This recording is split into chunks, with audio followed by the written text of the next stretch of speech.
all have positions.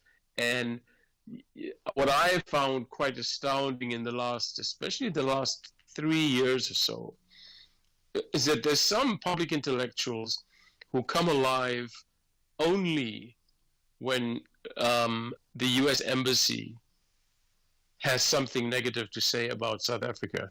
So when the U.S. Embassy has a concern about a Russian boat in Simonstown, or when the Russian boat, or when the U.S. Embassy worries about South Africa's relationship with Hamas or with Iran.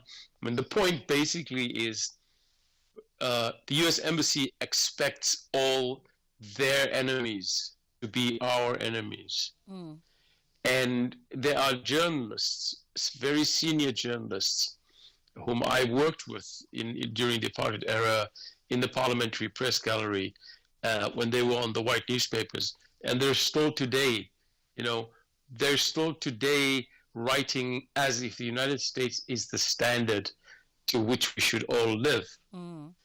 And so they come alive only when those statements and those press releases arrive.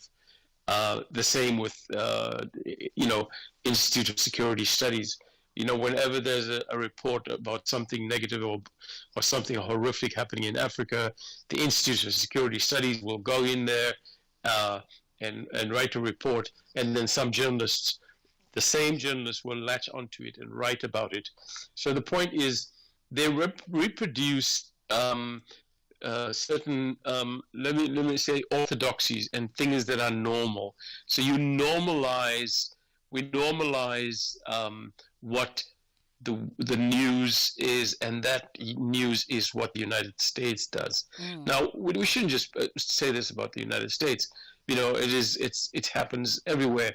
I'm sure that there are people who write favorably about Russia, but or China, and they're a bare minimum.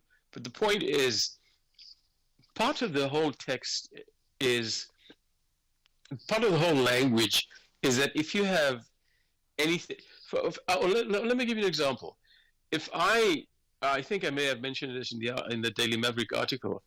I think St. Petersburg is one of the most beautiful cities. I absolutely love its architecture. Mm. But now, if I wrote about St. Petersburg's beautiful architecture and about the beautiful new mosque that is built in Moscow, then I would immediately not be confronted with the architecture of the mosque or questions about the architecture of St. Petersburg, but I would be confronted by saying, yeah, but Vladimir Putin is a bad guy. Mm-hmm. And then you say, hold on, where did you hear that Vladimir Putin is a bad guy? Yeah. They all read it in the Western media. Point taken. And part of the apologies, part of the piece in the Daily Maverick, as you expand on sort of propaganda, being spread by officials and journalists also playing a role, you say that it would be seriously disingenuous if we ignore the role of the news media and publishers in establishing or reproducing ideological positions or the policies of vested interests under the guise of truth or of objectivity, or letting the facts speak for themselves. Now, if we to accept that all news media, if we're to sort of be critical of news media and accept that they all have an editorial position, when this is often brought up in discourse or in challenge to news media, news media oftentimes fights back and argues from the place of being non-biased. Right. How are we then to hold the mirror onto ourselves to ensure that, in fact, we do err on the side of non-bias and we do reflect when perhaps we are pushing particular ideologies or particular agendas, or is it too far-fetched to think that such an environment exists? No, it's not far-fetched at all. It's, we are all... we all have biases. We all have newspapers. We all buy newspapers that support our biases. One way to look at it is, and I'm making up something now.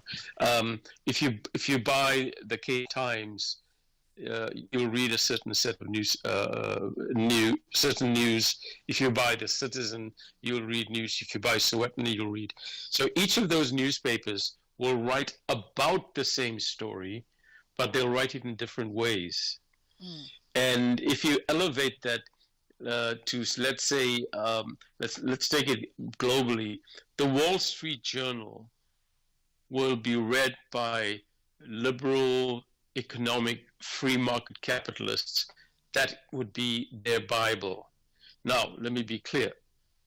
I'm not saying people can't do that. It's, I'm completely and utterly in favor of a free press.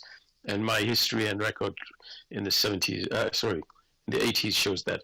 So it's hardly conceivable that we can expect the Wall Street Journal to write something positive about the labor movement in the United States.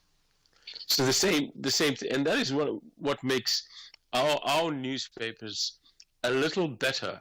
I mean, if you take Business Day, for example, Business Day actually has labor writers who write about labor issues, and often positive stuff that comes through.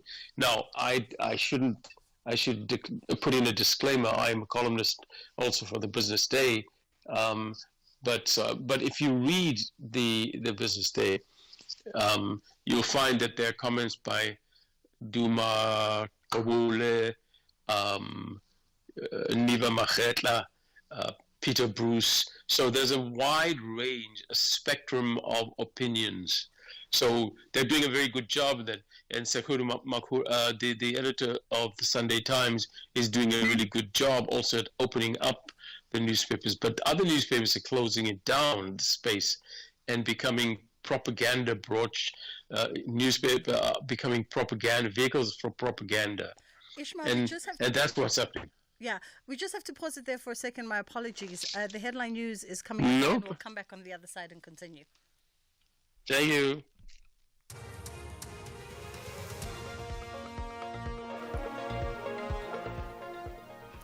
Good afternoon, I'm Kulufelo, therefore with the headlines at 1:30. Minister of Mineral Resources and Petroleum, Gwede Mantashe, says Africa should use its rich mineral resources as collateral to negotiate deals that will benefit the continent instead of being immobilized by threats of funding cuts from the US President Donald Trump.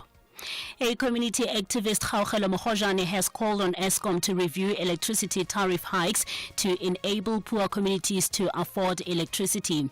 And a South Korean court has upheld the acquittal of the head of Samsung Electronics on charges of fraud and other irregularities. Details at 2. The Full Circle with Bridget Masinga, Monday to Friday, 1 to 3 p.m. It has just gone 1:30 on the Full Circle. Myself, Bridget Masinga on SAFM. We're in conversation with Ishmael Langadine, who is a writer, columnist, and political economist. And he wrote an opinion piece in the Daily Maverick, a column in the Daily Maverick, framing the truth of how does journalism shape narratives. And we're in the midst of that conversation right now. If you want to weigh in with your thoughts, you're more than welcome to do so. You can send through a WhatsApp voice note on 061-410-4107. That is our WhatsApp line. Or you can give us a call on 086-000-2032.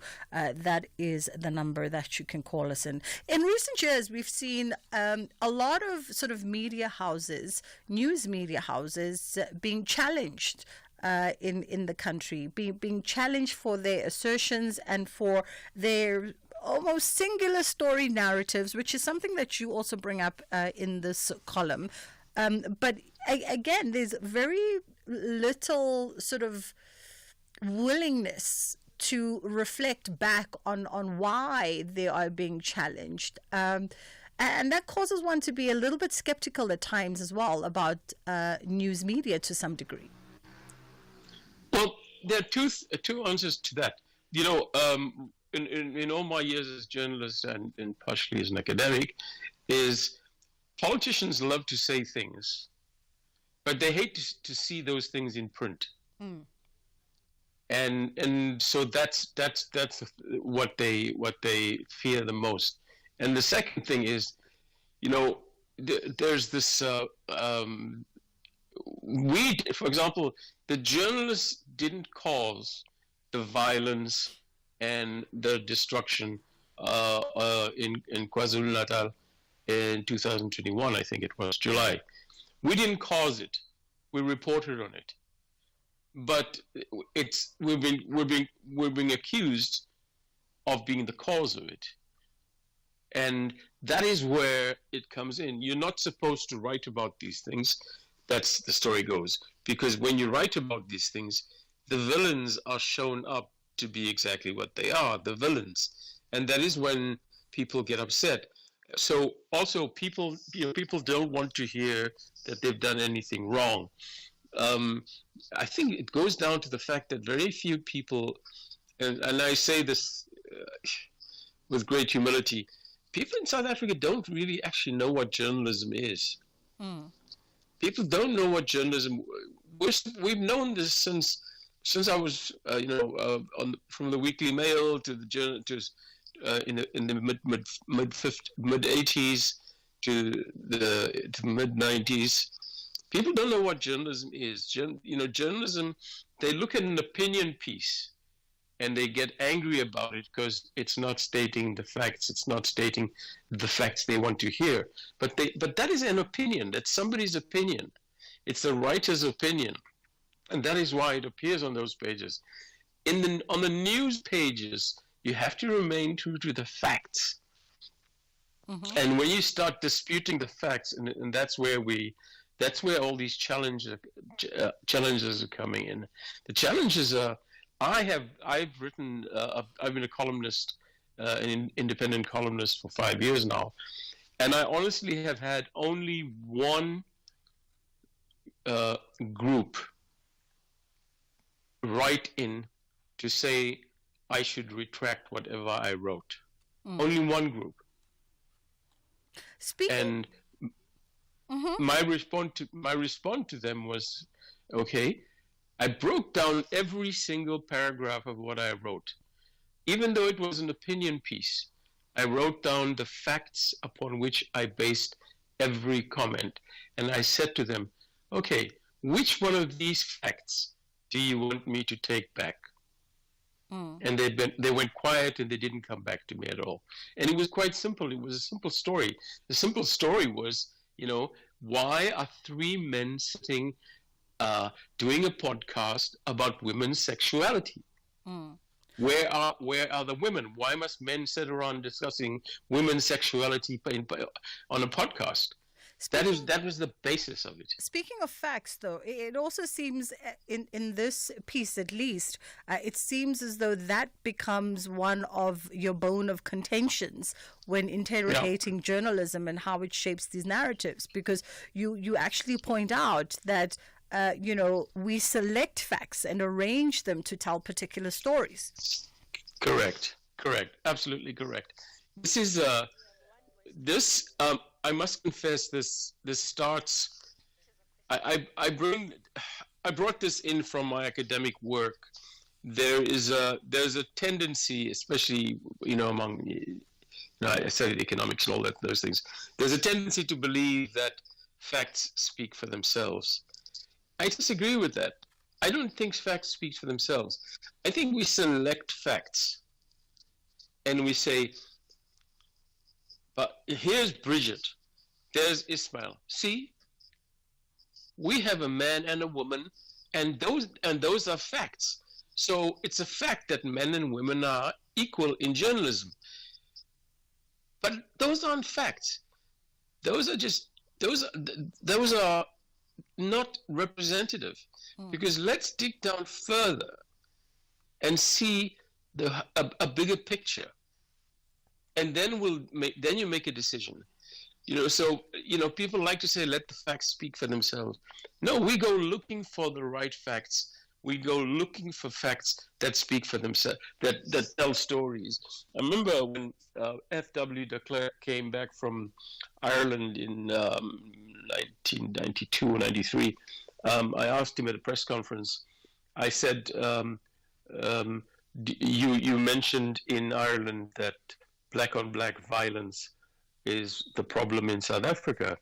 And then I said to him, and I asked him publicly, so would you say the First and the Second World War, during which 120 million people were killed, was white-on-white violence? And he deflected the question completely. And he said, the evidence shows that in South Africa, black-on-black violence is a problem. So do you see how you avoid certain facts and you highlight other facts? Absolutely. Let's go to WhatsApp. 061-410-4107 is our WhatsApp line. If you want to weigh in with your perspective, you're more than welcome to do so as we prepare to close off. Hi, Bridget. It's Theo in Cape Town. Bridget, I want to ask your guest there, what is the best way to find like accurate news? Because now, like you say, I can also, when you consume media, you see that the liberals say that and the other one say this. And how, for us as a consumer, to get the accurate news, what is the solution? Because now, if you listen to some media, they will tell you against this. And if you listen to others, they will say to you all about this, and they all are biased. So for us to get accurate news, what can we do? Thank you. Theo in Cape Town. Great show always. Thank you. Thank you very much, Theo in Cape Town. The most accurate way to, as you say, to balance out the news. I once had a conversation, I can't remember who it was with now, but someone within journalism, I just cannot remember who, and they said, and it was around last year when we were heading up for elections, and they said perhaps one of the best pieces of advice is also to remember to indulge in news publications and outlets that challenge your own perceptions. Right. Absolutely. The point is, I don't know if this is completely appropriate. I have advice. My advice to the caller is that read as much as you can, and then make up your own mind. Make up your own mind. But just remember, a principle that I don't think is taught enough in journalism schools, and I may be wrong, and I stand to be corrected. If one person tells you it's raining, and another person tells you it's not raining, your job as a journalist is not to believe either one of them, but to go outside and see for yourself if it's raining. Yeah. And I think that is what people should do. People should read what people have what have been written, but also use their own understanding of the world and of things around them. But we must never stop reading. There are newspapers that push certain values, and that attack certain journalists directly. As I wrote a week earlier, that's very pernicious attacks on Karen Moore, who it's so they're targeting women journalists. Remember, they did it to Ferial, they did it to. So women journalists. So, and it's almost always the same group that attacks these women journalists. Yeah. And so we have to be careful, and we have to know where they come from. I think that is a good note for us to leave it on this afternoon. Thank you so much for your time, and I hope you get better. I do know that having to be vocal when you've got bronchitis is not the best of things. Ishmael Langadine, we appreciate the time with you today. Let's take a quick pause, and then we'll be right back. With Ford's Blue Sky offers, get a new Ranger XL from just $5,899 per month, including our optional service plan. 10% deposit, primary is 4.75%, 40% residual. Visit your trusted Ford dealer today for Blue Sky offers, where our Ford Family Guarantee comes standard. Limited time offer while stocks last. T&Cs apply. Our story is a South African story. Anchored in the belief that it takes all of us to build a country that thrives. To educate our children for a brighter future. To care for our health and well-being. To nurture our environment to sustain future generations. And to transform and build a stronger nation. When no one is left behind. Inspiring each other to succeed. Anglo-American. Action is getting tougher in the second half of the league. The Folks want to ease off pressure with a win, but the Eagles aim to fly with 3 points to remain in the top 5. This is the Bundesliga. Football as it's meant to be. Catch Borussia Mönchengladbach FC versus Eintracht Frankfurt FC on Saturday, 8 February at 7:30 p.m. live on SABC Sport on DTT Channel 4. Also available everywhere for everyone, always on SABC Plus and SABCSport.com. Proudly brought to you by SABC Sport. For the love of the game.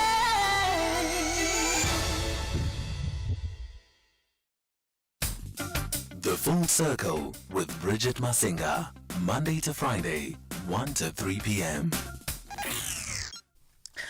Alrighty, right, let's move on to our next piece of conversation now, and we're leveraging the metaverse to help kids unlock their boss potential.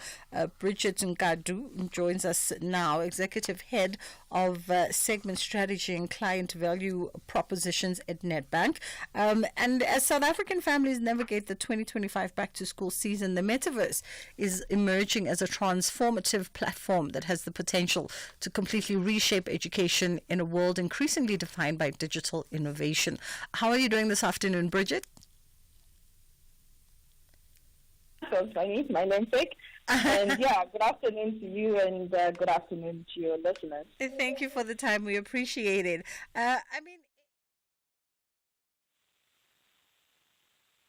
Business Outsurance.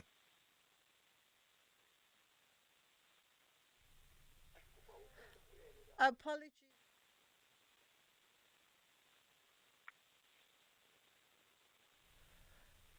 Apologies for that break in transmission. There seems to be something going on with us from a technical perspective. Not too sure what's happening there, but hopefully our technicians have got a handle on it. Let's try this again. Bridget, how are you? Good, thanks. And yeah, good afternoon to you and good afternoon to your listeners. Thank you for the time.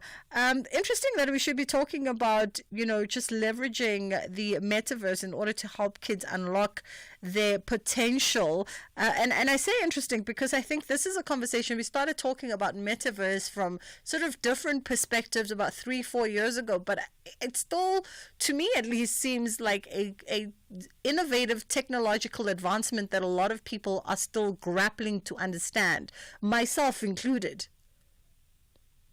Right, yeah, that's very true. So I think it's good, but I think as time goes by, there's quite a lot of insight and engagement into the metaverse and how you tap into it. Yeah. Let's talk about exactly that, right? The tapping into it and the opportunity that lays there for and in this case, for children.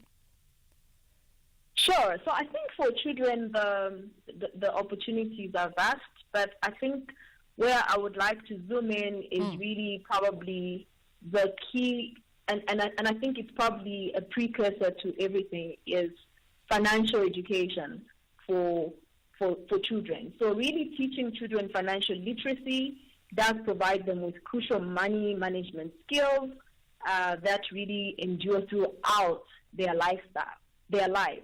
So it's the key fundamental aspect of which, once they understand that, how they engage in different platforms, it be the metaverse, early financial education just does promote, independence and informed decision-making, entrepreneurial thinking, and without this knowledge, really individuals are more prone to debt, financial scams, difficulties in financial planning, and really consequently, and back to the metaverse, consequently, there's just been an increasing trend of using gaming as an innovative method to impart essential financial education and skills for children. So how do we then start integrating financial education into gaming, for instance? Because that almost sounds a bit ambitious, but also for a lot of us, too foreign concepts. Sure. So I think if I speak from a Nedbank perspective, what we say is we want to play where the children are playing so that they do banking and learning seamlessly. So from an aspect of integrating financial education into gaming, So Nedbank's Childtown on Roblox, and I think the kids today, I shouldn't preach or teach anybody about Roblox. I think every household with children below 16 or below 12, I think Roblox is a big buzz in those households. So Nedbank's Childtown on Roblox combines fun with learning, really helping kids develop business skills and make informed financial decisions. So its interest earning feature mirrors Nedbank's My Pocket savings too. So what we're doing here is we're really just offering a hands-on approach on saving and investments, and this just does transform that abstract financial concept into a more engaging and interactive experience. So you're bringing the real world into this, gaming world that the children just do understand and engage with on a daily basis. Yeah. Do we have data that also maybe speaks to just how effective this gamified approach is to financial literacy? Yeah, so there is really research that does touch on that, and I think the research really does highlight that children do learn well when you attach gamification to it. So through our Nedbank digital app, for example, we encourage customers to discover, the My Goals account, and this account is designed to help the children translate the financial lessons they learn in Childtown into real life scenarios. So I think it's just bridging the gap between the gaming world and the real life does make that, what the children learn become a little more sticky. Mm-hmm. Talk to us, Bridget, a little bit about how perhaps this approach becomes particularly relevant in South Africa. We know where we stand by way of just like the incredibly high youth unemployment numbers, but also we know that there is a very real conversation about accessibility and the digital and technological divide within South African youth. Yeah, so I think the stats that we have, and I think that's why using digital and also using platforms or, things that are related to a smartphone become, a great way to address the needs of the majority, because I think at the moment, the penetration in terms of smartphone or access to digital is well spread across the different levels of society. And I think obviously some of the challenges that do come in is probably around data access. I think data, in as much as, different areas, it's become cheaper and affordable. There's still an area of work to be done to ensure that, Wi-Fi or data becomes more accessible. But from an app, smartphone penetration, that is not, I think that has kind of narrowed down to be an issue. Hence, solving for the youth or kids using, digital on the phone does help to spread and touch majority of our youth in society that are, that may face different challenges. For example, on, different, using your laptops and stuff, which are not accessible. But what we do know, at least in a household, access to a smartphone is available and it is there. And yeah, I mean, listen, interesting approach to financial literacy, meeting young people, I guess, where they are from a digital and innovative perspective. That was Bridget Nkandu, who is the executive head of segment strategy and client value propositions, walking us through that one. Let's take a quick pause and then we come back and we get into another conversations now, strategies for career transformation. And this one is just really piggybacking on this last conversation that we've just had.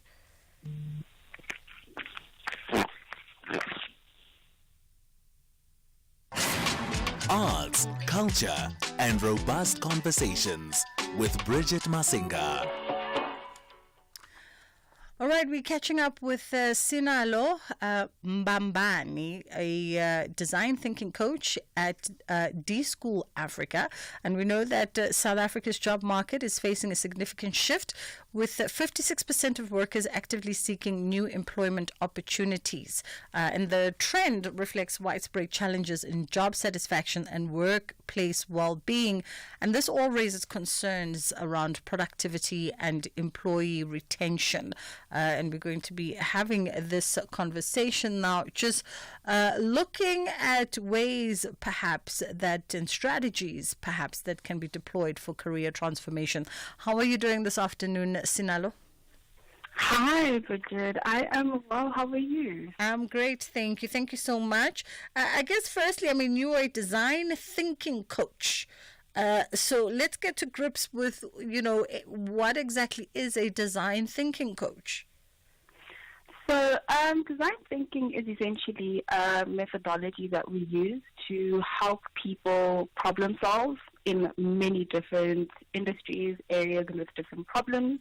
And so as a coach, all I do is help facilitate that process. So if you think about it as a soccer team and the Ted Lasso in that context, and I'm helping teams navigate the different challenges that come with solving a very complex problem. Okay. And you help sort of give that fresh perspective to overcome workplace stagnation. And a lot of people talk about that, right? Like how to sort of work their way around workplace stagnation, but also how to get over career dissatisfaction, perhaps. Yes, definitely. So we actually work with quite a few corporate companies, and these organizations will come to the Hasselplattner School of Design Thinking, and we'll take them through a design thinking course, and through that it may be a very real world problem that they may be facing in their workplace. But what happens is that through a process of experimentation and exploring what design thinking is and the mindsets that come with it, they are able to return to their workplaces with a completely fresh perspective on how they can tackle the challenges that exist in their workplaces. Now, you say that through your work, you've discovered that action-orientated strategies, experimentation, and adaptability can empower a person to step out of their comfort zones. Expand on that a little bit. So with action-orientated strategy, so what often happens when we are facing a challenge is that sometimes we will talk the challenge to death. We will get stuck in trying to understand it, and that's where we end. However, with the design thinking process, we actually put people in processes and challenges that make them tackle things in action. And so we have one of these mindsets called bias to action, and we will essentially help guide people through how to think through a process or a challenge, yes, but how do we actively start putting in the steps to solving it. And so through being, yes, under a time crunch, people are able to see that actually I can overcome a lot of things that seem so complex, we don't know where to start, it's so broad, but with just having the guidance of a facilitator such as myself, they are able to get guidance and to be pushed in ways that may feel uncomfortable at first, but they're able to solve the problem.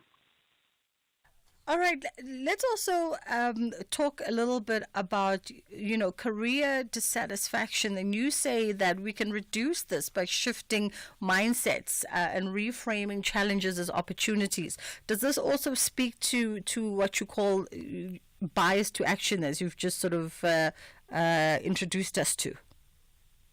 Pardon, your line cut a bit. May I please ask you? Sure. Hopefully you can hear me now. Sorry, we're having some issues here with our lines. I don't know what's going on.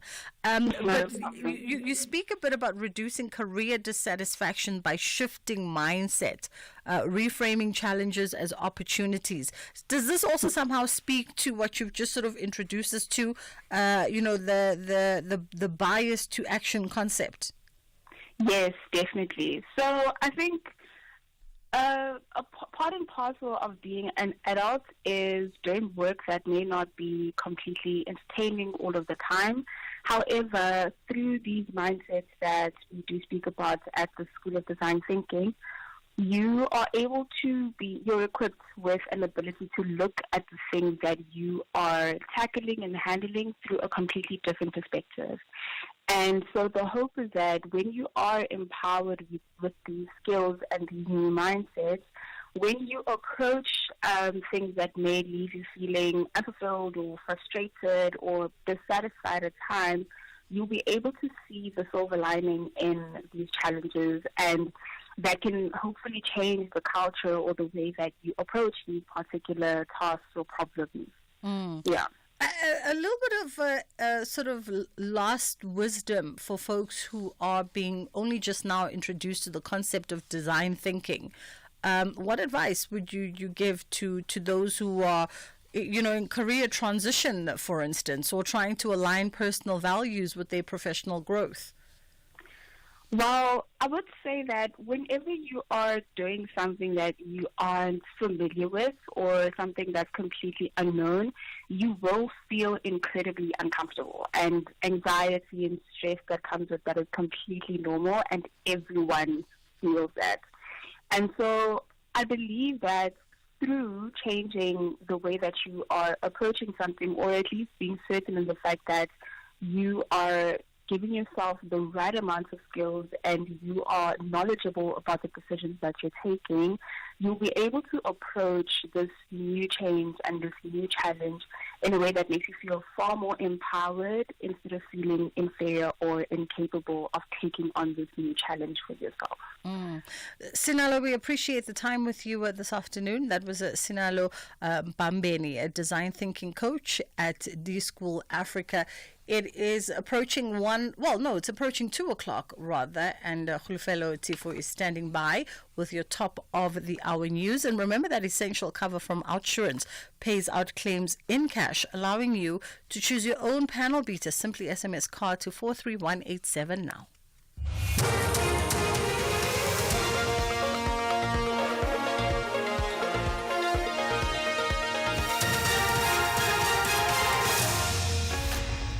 Thanks, Bridget. Top stories this hour. Mantashe speaks on U.S. threat to cut funding for the country, and Eskom called to review electricity tariff hikes. Good afternoon. Minister of Mineral Resources and Petroleum, Bridget Masinga, says Africa's economies should not be immobilized by threats of funding cuts from the U.S. by American President Donald Trump. He says the continent should use its rich mineral resources as collateral to negotiate deals that will benefit the African continent. Masinga delivered the keynote address at the Investing in African Mining Indaba, currently underway in Cape Town. And they said, let's not immobilize Africa. Let's withhold minerals to U.S. That is it. If they don't give us money, let's not give them minerals. But they take our minerals, but say we are withholding funding. No, we have minerals in the continent, and therefore we have something that we have. We're not just beggars, but we must just use that endowment for our benefit as a continent. A community activist in Makau village in Northwest has called on Eskom to review electricity tariff hikes to enable poor communities to afford electricity.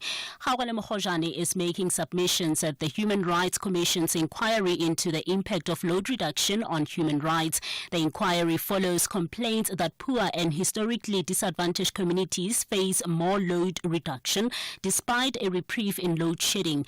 Mohojane has argued that high tariffs prevent communities from purchasing electricity. They have to look at the issue of the tariff hikes. They need to make electricity more affordable. If electricity becomes more affordable, more people they will buy electricity, and when more people will buy electricity, then that means load reduction will go down.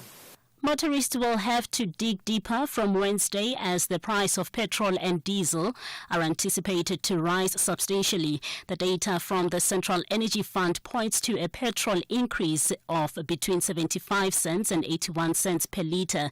This while diesel prices are expected to jump by around 89 cents per litre.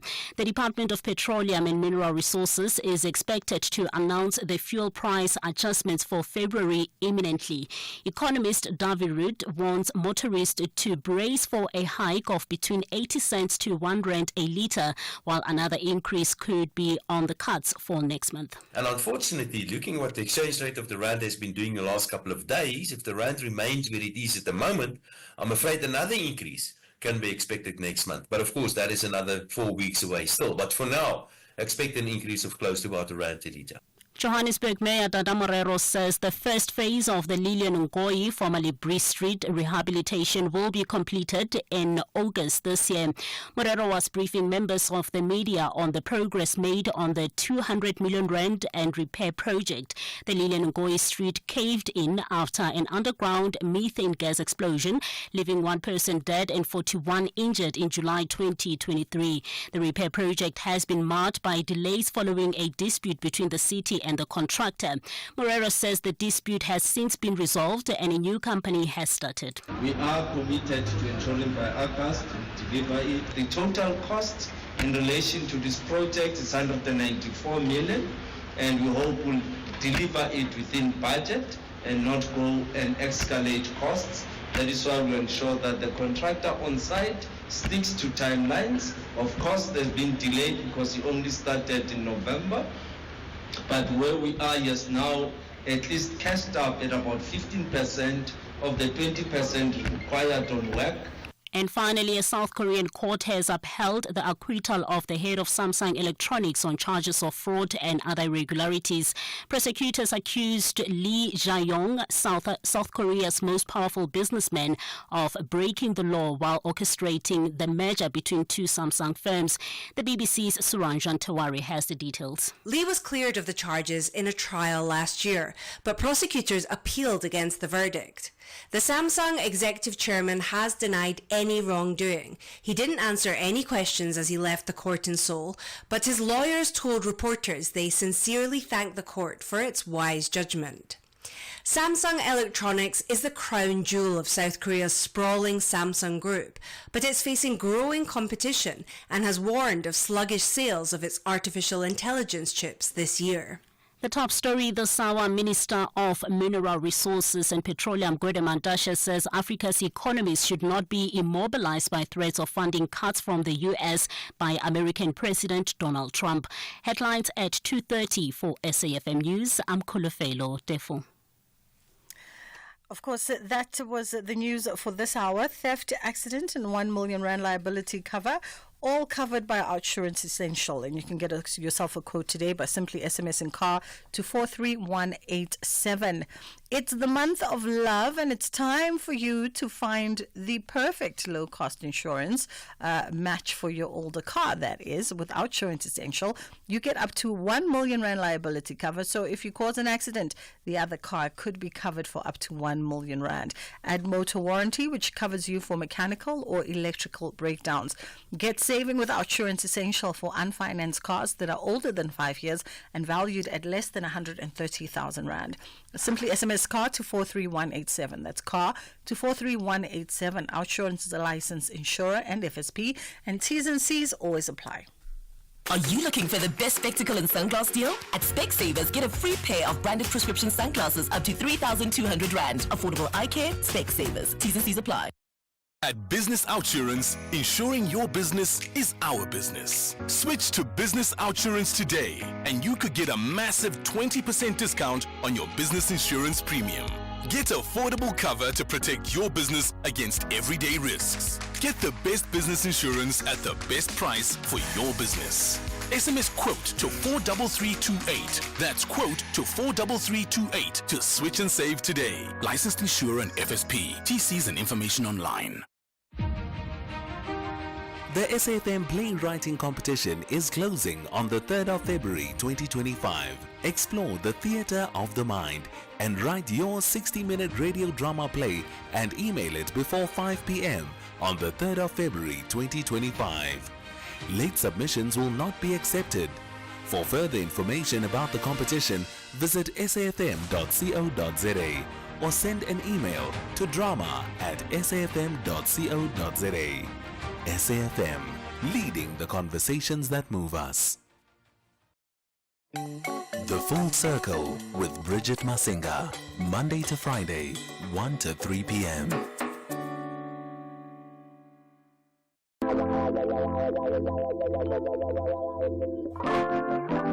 In my people's quest for true freedom, I pray that we unmask ourselves from everything that allows us to love. Because love is true freedom. And that's where our freedom is. Painting a picture with every word that I bring to you, singing the color of you. 'Cause you know this, love in the music, love is a message I bring to you, love is the color of you. The day, it's a day, Open your eyes so you can see what I'm facing. Hoping you find that you were free like a mason. Hoping you find that you will sink like a basin. Frozen in time so you redeem those chasing the cause. Freedom fighters, those saving the soul. Reading writers, those taking the fall for your nation. The poor, that numbers we are vacant the morgues. Draw a line, man, we're breaking the law. Sometimes stand still. Watching the government attend deals with warlords who came to kill. FX later, man, we get the bill. The taxpayer, man, they gave us sales. So we ask questions about the name, the shame, and the pain we feel. And it's unfortunate, the same in every country on this continent. The same that makes us angry at the consequence. It's just them burning lanes. Steve Biko in a turning grave. We see a hero who just can't save. We're feeling lethal in the baddest way. 'Cause love is a color of you. Painting a picture with every word that I bring to you, singing the color of you. 'Cause you know this, love in the music, love is a message I bring to you, love is the color of you.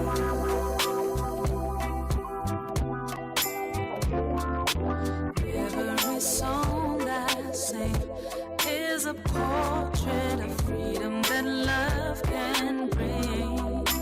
And with every melody, you should see that the color of this love is a reflection of you. Open your eyes so you can see the sacrifice that your forefathers did to question you in the pillar fights. Hoping you find that you will need a pen and write how sacred define us. I think we lost our minds when they told the line. The Philistines too fresh than ass last and the break your spine too fresh against blast when you take your time and choose chance and no advancement. And my assessment is I would need truth for clarity like a cat scan. I'm going insane, mad confusion. I'm losing my way, whatever road we're choosing. A product of rage and optical illusion. Everything I do is just a cue, just to get me posing. Give me your heart to get me feeling human. To receive that freedom from sky. To redeem what we're feeling inside. 'Cause fear is a demon alive. I shit here, but I'm keeping alive. 'Cause love is a color of you. And that's true. Painting a picture with every word that I bring to you, singing the color of you. Love in the music, love is a message, love in the music, love is a color of you. Love is just the color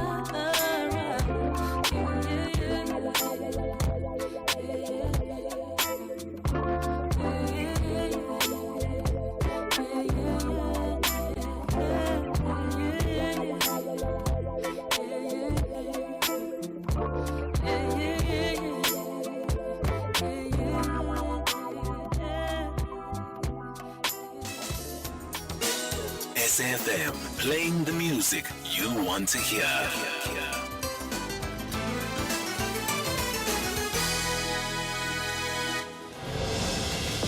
SAFM supports a litter-free South Africa.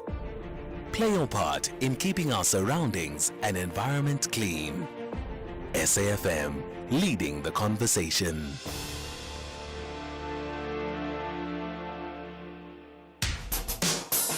SAFM has signed a code of conduct that is enforced by the Broadcasting Complaints Commission of South Africa. Under the code, we are committed to giving news that is accurate, comment that is fair, and programming that is not harmful, does not amount to hate speech, or contain violence or explicit sex. If you think we are not living up to that code, then you can inform the Broadcasting Complaints Commission of South Africa. Direct any complaints in writing to the Broadcasting Complaints Commission of South Africa. PO Box 142365, Craig Hall 2024. Fax to 011-326-3198 or an email to bccsa@nabsa.co.za. For more information, please visit www.bccsa.co.za.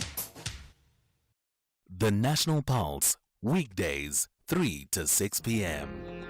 What would stern measures be for you? I'm not in the defense force. If I was in the defense force, I will tell you what.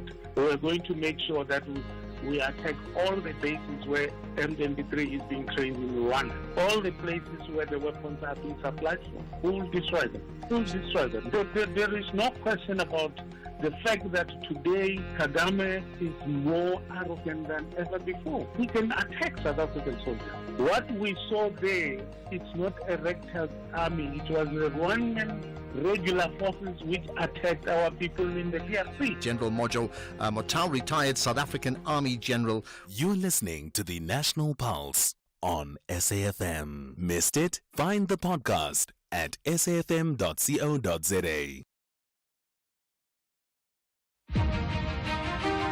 The SAFM Playwriting Competition is closing on the 3rd of February 2025. Explore the theatre of the mind and write your 60-minute radio drama play and email it before 5 p.m. on the 3rd of February 2025. Late submissions will not be accepted. For further information about the competition, visit safm.co.za or send an email to drama@safm.co.za. SAFM, leading the conversations that move us. The Full Circle with Bridget Masinga, Monday to Friday, 1 to 3 p.m. Hey, Alan, I hope you got the answer to your question there. You just messaged me about the radio play competition. So hopefully you emailed us at drama@safm.co.za. And I'm sure if you are successful in your submission, you will get correspondence in due time. That closing date is today at 5 o'clock. So just keep looking out on your email inbox there, right? Wishing you the very best of luck. Right now, though, it's time for us to catch up with Sibusiso Nkosi, who is a career coach, and we're looking at emphasizing the importance of learning, growth and self-reflection as new leaders create their own leadership identity. How are you doing this afternoon? I'm good. How are you, Bridget? I mean, if there was ever anybody who's got more energy than me, it's definitely you. I'm good, Sbu. I'm good. Can't complain. Happy New Year. I'm going to say to you, in you only, on this, the 3rd of February, because the deadline of saying Happy New Year is long gone. Please, yes, nyacela, please. But it's because it's you, I will actually allow it. And funny enough, I've actually exhausted myself because I tried this new new me thing. I pushed too hard in January. Now it's February, and then I'm going back to the old me who likes taking naps. So yeah. Well, another interesting conversation, new year, new me for another day, but I think it also segues into what we're going to talk about today, right? Just building one's leadership identity. And let's talk a little bit about that, because it would seem like it's a concept that really requires a lot of moving parts, a lot of simultaneous moving parts. It's not as clear cut as one would want it to be, becoming a leader or building a leadership identity. Yes, and I think, Bridget, people complicate it, right? For me to give you the simplest hack, so for anybody who's going to get into a new leadership position in 2025, first of all, congratulations to everybody who's going that route. But a lot of people actually complicate it because they think it's a personality thing, they think it's a inspiration thing, they think it's a motivational thing, right? But at the end of the day, it all boils down to this network of communication channels called processes and systems. So if you can be a leader that can make people feel excited about following processes and systems, right, in a department, about understanding why those processes and systems exist and feeling like they have an input when it comes to processes and systems, that is all you need to become a leader. So everything else in terms of my dress style, whether I'm the kind of person who smiles, I'm the coffee guy, I'm this and that, those are sort of like theatrics that you bring in to create this character, right? But you cannot create that character if you miss the basis of it, which is to make people feel good about processes and systems, feel like they have an input on processes and systems, because at the end of the day, that's what ties to their job description, and that's 80% of their 9 to 5, basically. But so if you're going to make people feel, and I understand what you're talking about, right? If you're going to make people feel as though they have a say, or perhaps they have an input, getting them excited, getting their buy-in in the processes and systems, that in part though speaks to what you've just discarded. That speaks to the character and the personality and your ability to rally and motivate people around you. And for me, that speaks to the essence of good leadership.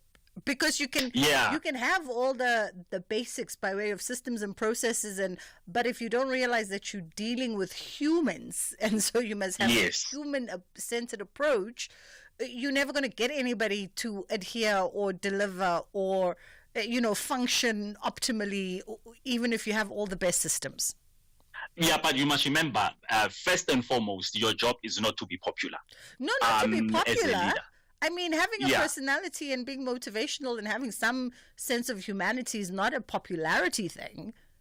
Yeah, but then it starts with you have to follow processes and systems.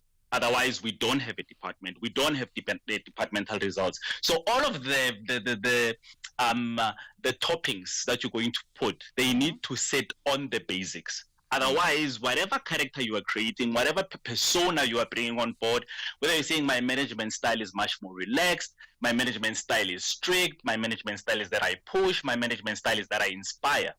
If you are missing the basics, right? I mean, like, imagine a situation where you're the kind of person who's laid back, right? You give people leeway and so forth, but you haven't fixed the fact that they have to follow processes and systems. It becomes difficult to discipline them at the end of the day. So your first role is to make sure that people feel good, they feel inspired about following processes and systems. And then whatever persona you bring on board and saying, this is my management style, will depend on how you've actually implemented everything within your department and how you've gotten to know your team. That is something that will lead you. So if you work on it backwards, you're going to have a very big problem, because now the board is sitting. Remember, as a person in a leadership position, you're reporting to the board at the end of the day. The board does not want to hear about how nice it was and how everybody was laughing and how everybody was getting along. It's about departmental results, and that's what sits in your KPI. Yeah. So get the basics right, then we will work on the persona that you bring in. I think my biggest problem is that I listen too much to English, and then I analyze all the words, because when you use when you use words like to get people motivated around your processes and systems, my mind, that does not separate from the persona that you are building.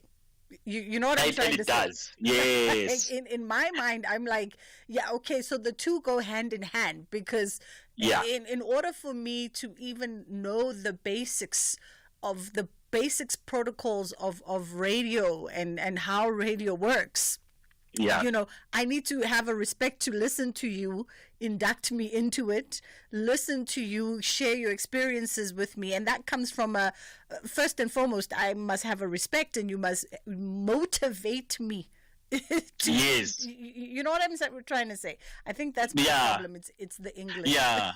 So let me split it for you. So when we're talking about an inspiration for Bridget to fall into processes, right? So it's not about how I do it in terms of my personality. It's how I connect you to a story, right? So let's say you are working in this department. Your aim is to sell. I always make examples about cell phone companies, right? And I'm telling you, where you are sitting right now, the reason why you are following these processes. That's faster than staring into your fridge. convinced there's nothing to eat, with hopes that something new magically appears. Only to end up ordering the same meal you had yesterday. Get your car covered in just 2 minutes so you can live in the moment, not in the worry. Visit santam.co.za. Santam, this is freedom. Santam is an authorized FSP, a licensed non-life insurer and controlling company for its group companies. Mom, yeah, look, a golden pencil. Wow, where'd you get that? My Buco pencil case. Oh. I could win a bike and vouchers, and my school gets 20,000 Rand. Oh. That's so cool. The Buco Golden Pencil Initiative. 9 lucky learners will find a golden pencil in their Buco pencil cases, winning big prizes and school refurbishments. Buco, building communities one golden moment at a time. Begin with Buco. Buco. Arts, culture, and robust conversations with Bridget Masinga. So we are glitching throughout. Apologies for that, Smoo. As the show continues today, we're going to work on those kinks and the gremlins. But all right, let's put my devil's advocacy to the side around the English. And let's talk a bit more about, so we're on this journey of building leadership and a leadership identity for folks, right? Yeah. So processes and systems are the first base of where we begin. What then comes next? Because I keep maintaining that the character of the leader is very important to the business. Yes. So the next step is your attributes. Mm-hmm. And I think that is the one that I'm saying. Once you've given people a story that makes them connect with processes and systems, you've dealt with the basics. Now we speak about your attributes. Okay. So that's mostly what we speak about when we're saying a character. Now, there are core ones that come even before we get to the personality one. So we will get to the personality one just now. Mm-hmm. So when we're talking about the core attributes of a leader, right? Empathy is one of the most underrated leadership skills in the world, right? Being able to listen. So a lot of people think empathy is weakness. Yeah. And weakness is not for leaders, right? But it's actually quite the opposite, right? So empathy is one of those things that now you start building, you work on. When people come to you, you have to believe they have a genuine complaint. Mm-hmm. So you can't just sit and say, banjalo, this is how people are. They complain all the time. They are not grateful and whatever. When they sit in front of you, you have to genuinely believe that they have a concern. And if it's a process issue, it's an understanding issue, it's a matter of being offended by certain things that happen within the company, you have to believe and feel for them that as much as I don't get it, it actually is true. Number two, then you have to build issues like your integrity. Okay, so what you say in front of me is what you are saying even when I'm not around. Yeah. Okay, so that makes people truly believe in you. So those are the core. And so far you can hear everything is very boring, right? Because everything has to be basic. So you have to build your integrity. Then also you must be able to build that certain level of respect. And I'm not talking about people respecting you. Mm-hmm. I'm talking about you being able to respect the people in your department. So there's no such thing as the intern's opinion does not matter. Yes. Right? The senior manager is more important than this one. This gender is more important than this one. It's basically respect throughout. You have to show people that you respect them. And once you've gotten those basic rights, so processes, attributes, and then that will help you determine what kind of leadership style you are going to have. Okay, because if you are dealing with people that are still, because leadership styles change, Bridget, that's something that people don't understand.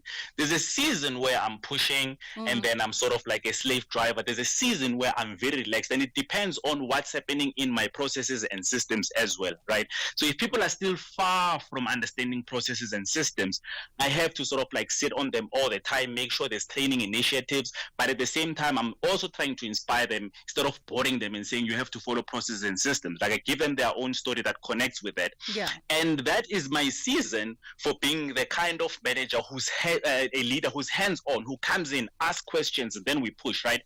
And then you get to a point where your team has matured and you've diversified it, you've gotten rid of the bad apples and so forth, right? Now, a leader who sits in that position, you will see that they are more relaxed because they are trusting when it comes to their team.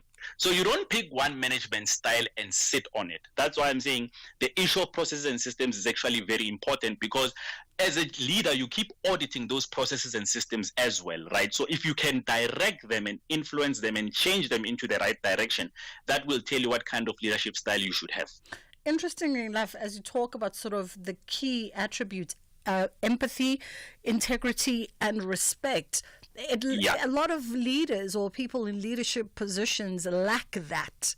Yes. You know, and a lot of them also don't want to have that pointed out to them, that perhaps you would be a better leader if you were a little bit more empathetic, if you listened a little bit more, if you had led with a little bit more respect for everybody, versus a sort of a dictatorship sort of lead, or it's my way versus the highway sort of approach. Yes, and I think we have a leadership decay in corporate, right? I always say this, and people say I'm dramatic, but I'm actually not, because if you look at the amount of people that are speaking about toxic work environments these days, it shows you, right, that leadership decay goes hand in hand with an increase of people that are actually not happy. People are quitting their jobs more without a plan now than they did a couple of years ago. And that's because of those key attributes, especially empathy, right? People are not feeling for the employees. When somebody comes to you, you already have this thing of it's us against them. They are here to complain. They're here to sabotage me. And the funny thing is that every leader has a leader within an organization. And I think for me, it becomes worrisome when the leader of the leader becomes quiet, but that's a topic for another day. But that's exactly what we're facing. And that's why I'm saying people choose a leadership style before they've gotten the basic rights, the basics right. Because if I choose already coming in and say, I'm the kind of guy who's going to show them, authority, I'm gonna earn that respect, I'm gonna be pushing, I'm gonna make sure that they can do their jobs.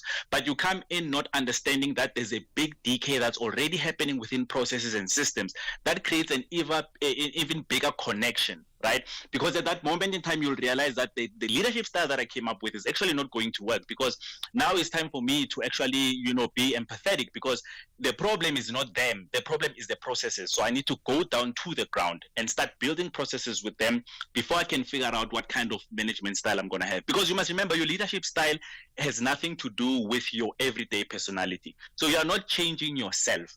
You are just changing yourself as a leader at that moment in time.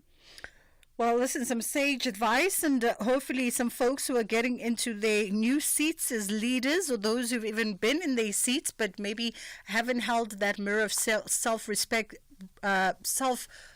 reflection up. That's the word I wanted. We'll do that now while the year is still nice and fresh. Sometimes the words just disappear from you. Sbusiso Nkosi, thank you so much for your sage and professional advice today. And Sbusiso is a career coach. It's just gone 2:30. It's time for us to catch up quickly with the headline news, and then we'll come back on the other side with Kids Corner. We're also then going to bring you a conversation with the CEO of AgriSeta. With the headlines, I'm Kolofelo Tefu. Good afternoon. EFF calls for the closure of the Rwandan embassy in South Africa, saying that there is no need to continue diplomatic relations with a country that undermines its sovereignty. Minister of Mineral Resources and Petroleum, Bridget Masinga, says Africa should use its rich mineral resources as collateral to negotiate deals that will benefit the continent instead of being immobilized by threats of funding cuts from the U.S. President Donald Trump. And Limpopo Provincial Education Department has disputed reports that it had failed in providing proper sanitation, leading to scores of schools in the province still using peat toilets. This and more at 3. The Full Circle with Bridget Masinga, Monday to Friday, 1 to 3 p.m. This program is brought to you by SABC Education, enriching minds, enriching lives.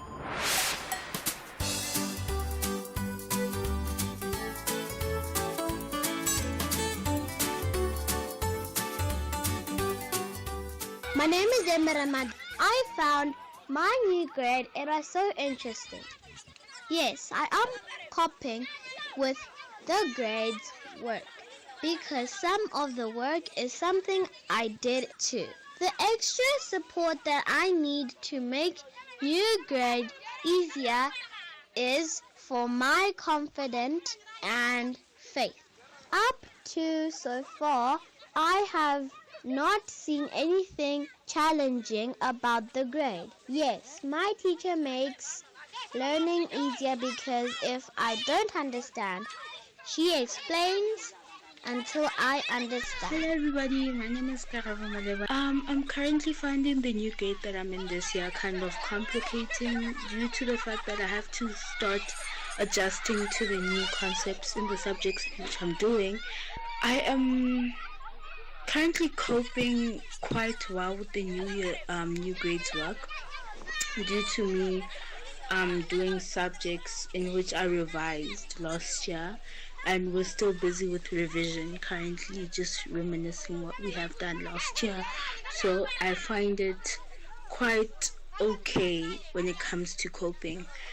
Extra support that I need when being in a new grade is actually being more focused, and your family members having your back due to you starting a new grade. And I feel like I need to have a little bit more fun this year and let loose due to me not being able to do that last year, since I wasn't that type of person and I'm trying to get out of my comfort zone.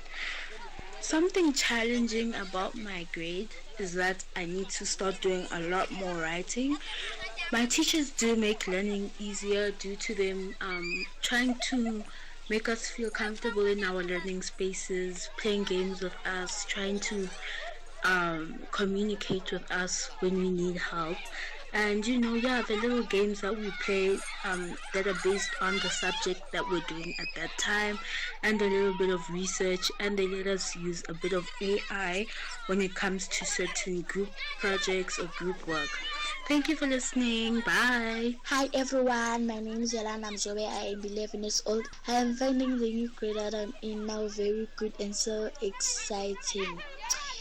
Yes, I am copying the new grades work because I want to pass and succeed. There is no extra support that I need because when the teacher explains, I listen carefully, and if there is something that I do not understand, I ask. What's challenging about the grade is that there are tricky methods that you need to open your brain and eyes so that you can pass. What I like about it is that it is tricky and I do understand it, and I love the way it's so tricky. Yes, my teachers do make learning easier because they show us the easiest way to know what they are teaching us. And teachers do explain good, and if you ask them, they'll explain much better and you will know everything. If there's something you don't know, you should ask a teacher, because a teacher is the most important person that you have to ask if you want to succeed. Because if you don't understand something and you don't ask the teacher, that means when it comes to exam, you will fail. Thank you everyone. Good day, my name is Mane Angel Mengobera. How I'm finding the new grade that I'm now in is that I'm finding it very difficult to adjust, but I have adjusted, but then I feel like it's more different than the last grade that I was in.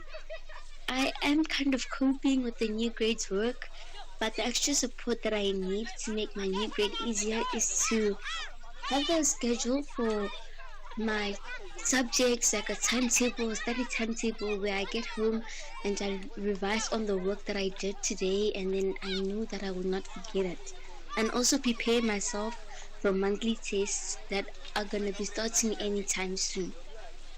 What is challenging about the new grade is that we need to prepare ourselves for GEC exams because they are not going to be made by the school but then by the government, which means we need to study more and put in more effort in our schoolwork, as well as completing our assignments and making sure that we understand everything that we are taught. Yes, our teachers do make listening easier because if we do not understand, they go back and they revise with us as well as remind us of how to solve the schoolwork or how to understand it more. Thank you and have a lovely day.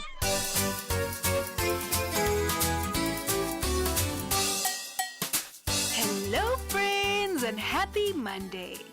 Wow, can you believe it? You're already settling in your new grade. Every new school year brings exciting challenges and new things to learn, and I hope you're enjoying the journey so far. How are you finding your new grade? Is the work getting a little harder, or are you enjoying the new lessons? It's okay if some things feel tricky at first. Learning new things take time. If you ever need extra support, don't be afraid to ask your teachers, parents, or even your classmates for help. Remember, learning is a team effort. Every grade comes with its own challenges, but it also brings new opportunities like making new friends, learning interesting subjects, or discovering something you love. What's your favorite part of your new grade so far? Maybe a fun teacher, a cool subject, or a new friend? And speaking of teachers, they're always there to help make learning easier. Whether they explain things in a fun way, use songs, games, or even tell stories, teachers work hard to help you succeed. So don't forget to listen, ask questions, and always try your best. You are doing an amazing job in your new grade, and I know you'll only get better as the year goes on. Keep working hard, stay curious, and never stop believing in yourself. That's all for today, friends. Keep learning, keep growing, and see you next time. Bye for now.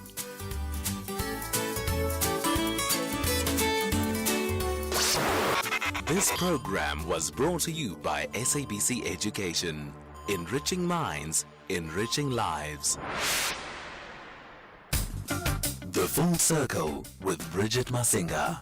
Monday to Friday, 1 to 3 p.m. Here, there, and everywhere. SAFM 106.1 FM in Bombela.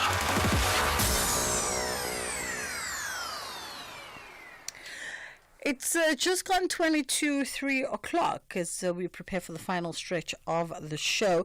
We're catching up with the COO of SA Harvest, Ozinal, and we're talking around ways to wonder how collaboration, innovation, and youth entrepreneurship can transform South Africa's food waste challenge. Now, South Africa wastes 10.3 million tons of food each year, while youth unemployment exceeds 60%. And the question on the table is, what if waste could fuel job creation and actually inspire a new generation of entrepreneurs? How are you doing this afternoon, Ozzy?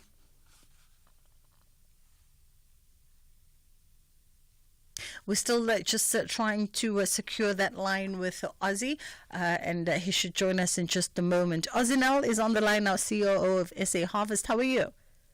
Can you, Bridget? I'm good, thank you. I'm very good. So we just, read out a little bit of, data, some stats there. 10.3 million tons of food each year. That's food wastage in South Africa each year. And we're sitting with youth unemployment at over 60%. And you've got some interesting ways to approach this conversation. Absolutely. I think your numbers are quite correct. They're quite staggering. 10.3 million tons of food going to landfill in South Africa is quite something.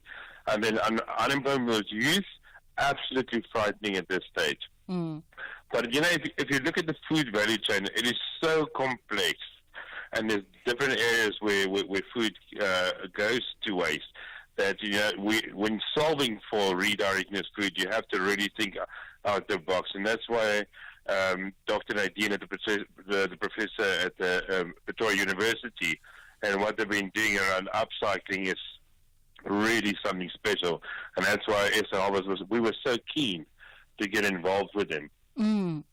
Let's talk a bit about perhaps the potential that lies there, right? In how the sort of wasted food, this value chain, perhaps can go to service and fuel job creation. Absolutely. You know, so just from as a harvest point of view, we've always been very serious about empowering community-based organizations. So that's how we show up. We rescue food on a very large scale, and we redirect it to these community-based organizations, and then they turn that into nutritious meals. But I do believe there is a lot that can be done around entrepreneurship, because one could process a lot of this waste into nutritious food. And that's why what the university has done with their syllabus on educating young people about upcycling products that could not just go back into retail, but could also work for the kind of work that SA Harvest does. It is so valuable. And if you take these young people and how they've shown up and how innovative they're being, it would be amazing if we could be that conduit to give them opportunity to then reach back and tackle so many of our marginalized young people in South Africa that have the capacity, they just need the opportunity. What would the new sort of avenues or the new opportunities of entrepreneurship be? Where would those gaps lie, Ozzy, from the work that you do and the observations that you've made, and of course now in collaborating with the University of Pretoria, no doubt you've identified what could be potential avenues for young people to get into. Look, like I said, the value chain is quite complex, but we know that there's a lot of produce and fruit being wasted at farm level. So there's a huge need for what we call agro-processing, and to turn that into jellies, dried fruits, vegetables, soup, powders, etc. And I think there could be a lot of potential there. And then further on in the value chain, when you look at, you know, the retailers, one could take a lot of these ingredients again and turn it into sauces and flavorants and these kind of things that could be for retail. And you can get the value chain right up to like top-end hotels and restaurants that could use some of the repurposed goods. So there's endless possibilities. Does this also speak to the program that the University of Pretoria is currently experimenting with their upcycle food experience? Absolutely. They've really gotten clever with their syllabus. There's a huge retail component. There's also a really interesting sales and marketing component, how you would position your products. Yeah. Talk to us as well about just the power of collaboration in these spaces, right? So we speak a bit about the innovation behind it and the potential for young entrepreneurs, but that all really depends on collaboration and collaborative efforts. Yeah, you couldn't have said it better. I couldn't have said it better myself. I mean, the success of SA Harvest has always been in with our collaboration. And we found that there's so many international universities that have got real expertise, and they've got alumni that have been, you know, doing these sort of things. And we have opportunity now to tap into those networks, and from an educational point of view, get their buy-in, number one. And then number two, you know, I always believe that you don't just come with the carrot, you must come with not just with the stick, but also with the carrot. We can incentivize manufacturers and producers to get involved in these sort of exercises and help with the awareness and the education on the ground, so that young people can see where in the value chain things can be intercepted. And then through the help of university, you turn that into tangible products. And obviously, all of this, you know, at some point must expand itself outside of sort of university think tanks and experimental spaces, but ultimately find its way into communities. So what is the goal to expand some of these efforts and really bring them into communities, particularly those communities that are marginalized? So the idea is, like with everything else that SA has done in the past, in collaboration, you build the blueprint. So we are building the blueprint, and then because we work in these community organizations, we have already identified the rising stars, the community members that could help really scale this. Yeah. Wonderful stuff. Well, listen, we'll keep a keen eye and see how all of this progresses. For today, we'll leave it here. That's Ozzy Nell, COO of SA Harvest. We're going to take a quick pause and then we come back on the other side and we catch up with AgriSeta, tying in very nicely here into this conversation around, the potential for innovation and collaboration with young entrepreneurs in food management. We're going to tie into AgriSeta now, find out what they've got on the cards and on the calendar for 2025, particularly when it comes to empowering women and maybe even shaping future leaders in the agricultural sector in South Africa. The Market Update, Monday to Thursday, 6 to 7 p.m. Want to stay ahead of the financial game? Join us tonight from 6 to 7 p.m. for an insightful journey through the day's market developments, financial updates, and investment news. Tune in for your daily dose of financial intelligence as we navigate the twists and turns of the financial landscape with expert insights. Only on the SAFM Market Update. SAFM Market Update with Jimmy Muyaha.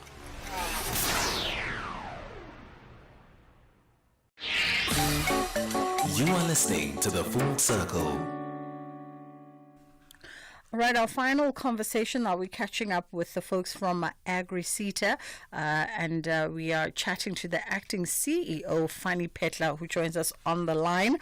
Just catching up with AgriSeta and seeing what's on the cards for 2025, and perhaps maybe if they've got some specific plans to target specific demographics in the country. How are you doing this afternoon? Good afternoon to you and good afternoon to the listeners, and thank you very much for having me in the radio.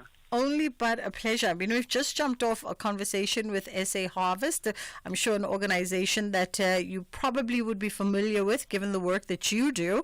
And just looking at their collaboration with the University of Pretoria and some innovative programs that they are putting in place to address South Africa's food waste problem. 10.3 million tons of food wasted each year, whilst we have a youth unemployment that exceeds 60%. No doubt room there for AgriSeta even to tap in to the conversation from that particular perspective. So thank you very much. I think the issue of unemployment, as you rightly saw, has been a very thorny issue, and AgriSeta is not immune from one of those companies that recognize the predicament of youth unemployment, and also in terms of the complexity of the challenge that is actually created by this unemployment in our country. So we thank you very much for raising that one sharply. And so we as an AgriSeta, like in other sectors in the sector, we trying to pull the stakeholders together.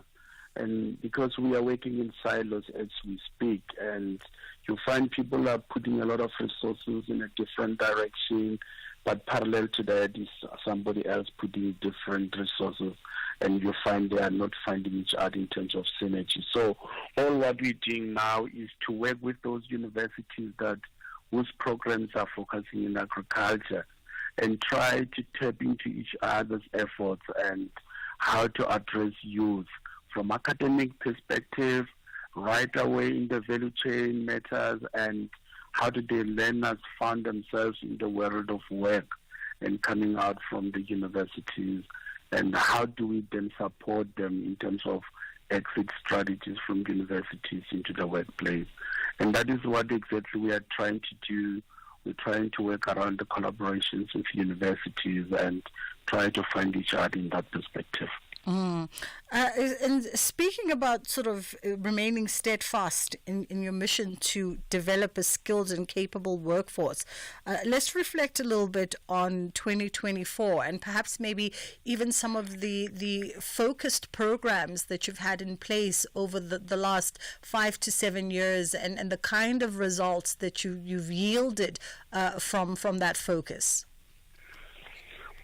What is common to all the features is that we have our annual plans, and the annual plans focus on the key skills that need to be facilitated and developed or produced in every sector. But what stands out is in terms of how you speak to your own sector, how you speak to your economical issues in the sector in which you operate as a SETA. In the SETA in agriculture, we found ourselves that we are gribbling around in terms of issues of food security. We're looking in terms of how do we maximize the opportunity for youth to participate in mainstream economy of agriculture, in terms of producing, in terms of looking at those enterprises like animal production, crop farming, and also mechanisms that talk to that as well.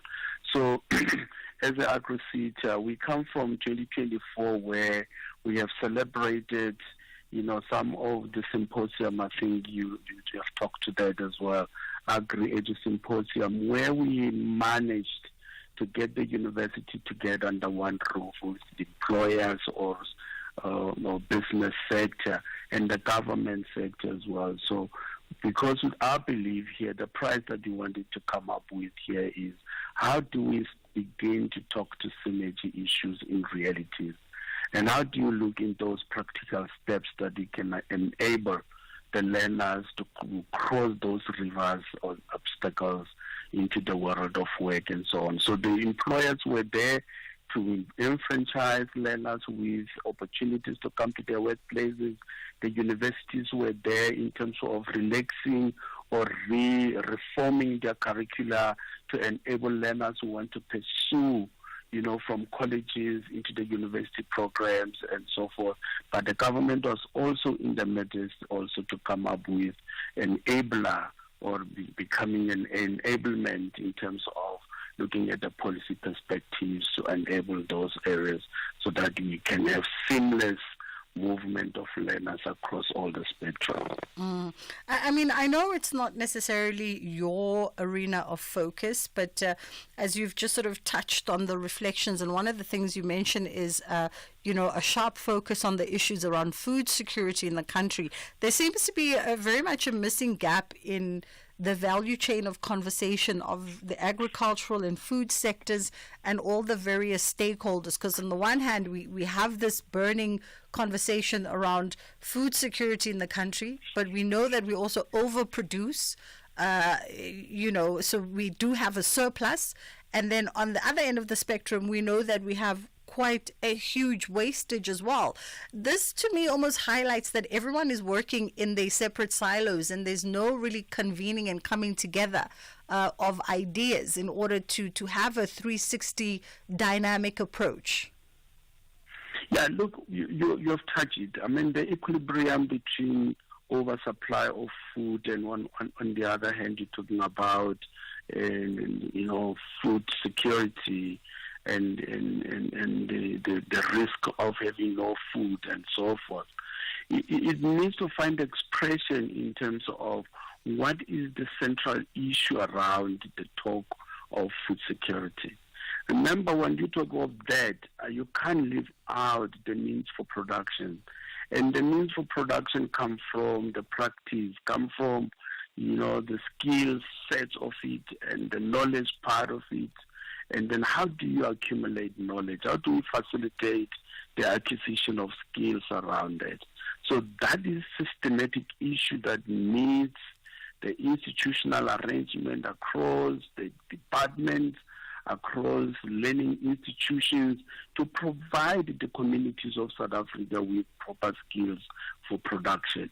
So in that sense, we should not, as South Africa, who is endowed with agricultural potential, to talk about food security and talk about, the minimum production of food while we've got everything in the country we're living in. So that is the question that we are trying to address, because it needs somebody just to kick the conversation around it, and AgriSETA has started it. So we are very proud to say everybody wants to jump into our work on and to ride with us in terms of addressing these matters, from systematic and structural issues and also policy issues, if you like.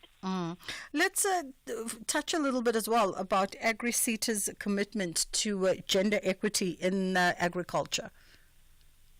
Yeah, you come from 2024 and you would have maybe heard that we had a conference that talked to women empowerment in agriculture.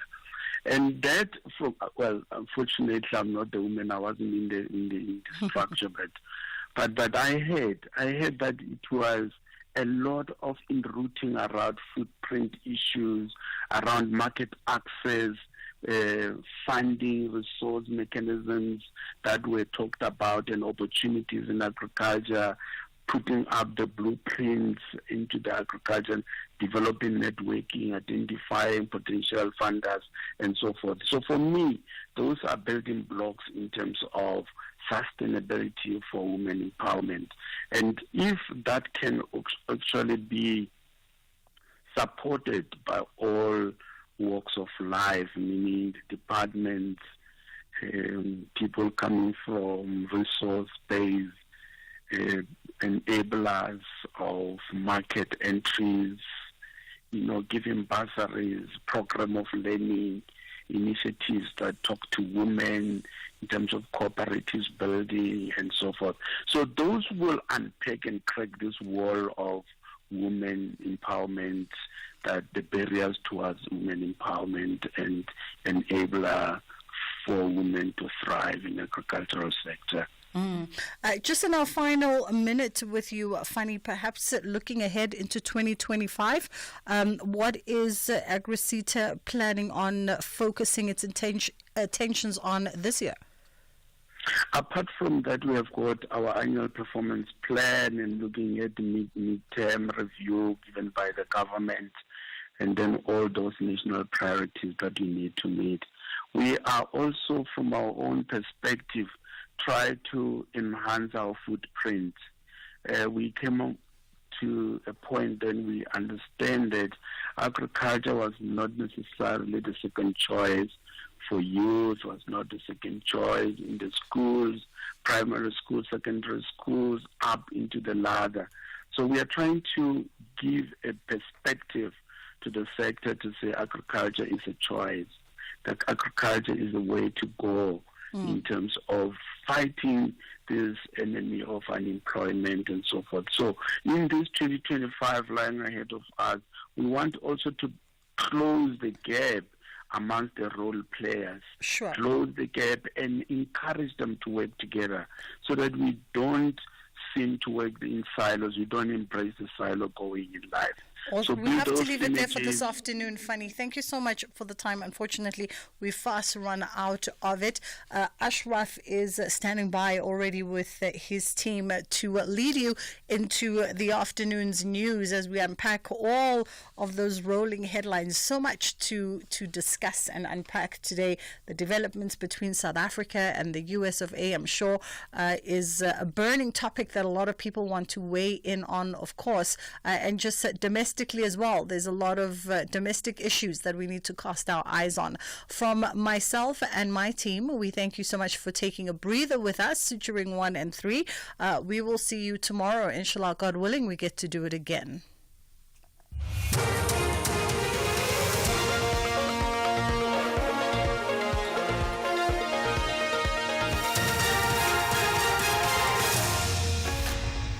Top stories. The SAWA EFF wants Rwandan embassy closed over SNDF debts, and brutal crackdown continues in Georgia as protesters rally in Tbilisi. Good afternoon. I'm Kolofelo Defo. The Economic Freedom Fighters has called for the closure of the Rwandan embassy in South Africa, saying that there is no need to continue diplomatic relations with a country that undermines its sovereignty. Party leader Julius Malema urged President Cyril Ramaphosa to take stringent action against Rwanda if it is found to have played a role in the attack of South African peacekeeping troops in the Democratic Republic of Congo. Speaking during a media briefing in Johannesburg, Malema again called for the withdrawal of South African troops from the DRC. It is unacceptable for our soldiers to be caught in a conflict where their presence does not serve the interest of peace in the region. Should it be established that Rwanda deliberately targeted South African forces, then President Cyril Ramaphosa must act decisively.